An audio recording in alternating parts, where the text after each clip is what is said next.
EsiK The Homesteaddah here with another DIY. Today I'm going to be showing you guys how to make a Penny Minnie iron board for your quilt blocks. Alright you guys, for some of you guys that don't know me, most of you guys know that Essie loves to craft. She loves to do DIYs. And as I was moving things around in my craft room that I told you guys I'm getting ready to do a makeover in there, there was a lot of projects that I wanted to get to, and I came across this project that I didn't get to, so now I'm getting to it, and I wanted to do this for you guys because the reason why I'm calling it a Penny Minnie ironing board is because I paid a penny for this iron mat at Dollar General's penny clearance, and I tell you guys, these are great to travel with. Y'all know when you're traveling, you carry your wireless iron and you iron on the bed with a towel. So these are perfect for that. But I also felt that these was perfect to make a mini iron board for your quilt blocks. So what you're going to need for this project is a staple gun, a MDS board, or OBS, ODS, whatever they call it, board. Yeah. And you can cut it down to size. I actually have a bigger one that I've been using to do my t-shirts on and also my quilt blocks. But it's nice to have a nice size like this so you can have it right next to you while you're sewing and creating your blocks. And then you can actually, you know, press your seams open like you are supposed to do when you're quilting. And it's just a nice little piece to have right next to you while you're sewing. So it's really simple. You're gonna center your board, and you're just going to fold it as if you're wrapping a gift. It's not rocket science, you guys. And if you guys even get close to catching this on sale as a penny item, which I hope you guys do, that'll be great. But if you can't even catch this, what you can do is use regular fabric. You can even use like a what you call it, you can use a pillowcase, any type of fabric. If you want to make like a giant quilt block, like right now I'm getting ready to work on some blocks, and I've been pressing my fabric. Isn't that beautiful? I've been pressing my fabrics out so I could get ready to you know, cut them into different shapes depending on what type of block I'm gonna make. So you can even easily quilt up 2 pieces of these with some batting and actually wrap it around your block as well. So remember what I said, you're just doing this like you wrapping a gift. See how I'm tucking that in? Y'all know how we fold the gift and make the triangle right there?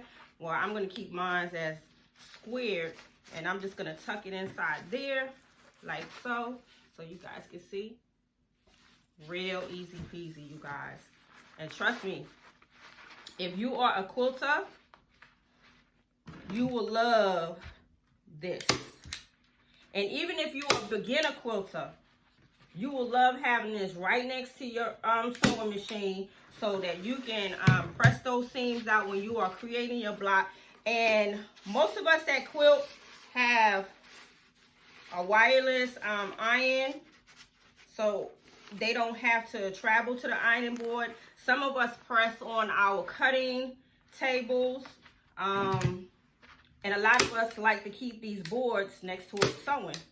So if you don't want to be having to get up and go to the ironing board or go to your cutting table to iron, this is great to have right next to you. And you guys, look, see how easy that was? Isn't it nice? So now you have created a Penny Minnie ironing board, right? So these are some of my little blocks that I am working on. And this one is, let's see, 1, 2, 3, 4, 5, 6, 7, 8. This is an 8-point star. Isn't she pretty? But let me show you. I put her on here like this so you guys can see. With the fabric in the back, and you can see how really nice she is. She is so pretty. So you see what I'm saying about the board? It is big enough to take your wireless iron and just press it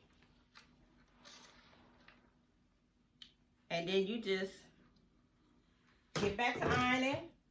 Sit your block to the side. So you have one block ready. And I just want to show you guys some of my other blocks that I am working on. But these are actually called, these are so pretty. These are actually called drizzing. So they will have to be appliqued down on the backing, not the backing fabric, but the top fabric. And I just hadn't gotten to them yet. But I had a blast making these. These are called drizzing, and you have to use a drizzing template. And when I tell you guys, I binged on these. I don't even want to tell y'all how many I have. But it's time for me to actually get them on the top of the quilting fabric. Applique them on. It's time to do that because I have more than enough to create a beautiful quilt. There's another one. And I had so much fun making these. And this is another one, but she's not complete because I have to put the disc in the middle. So isn't that beautiful?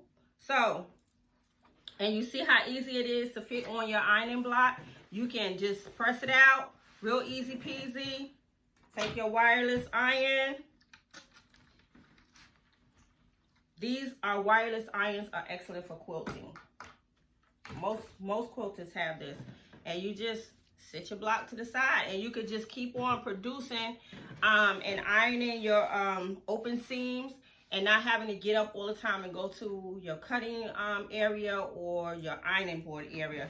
So this is a wonderful mini ironing board to have right next to you when you are sewing. And it don't even have to be quilt blocks.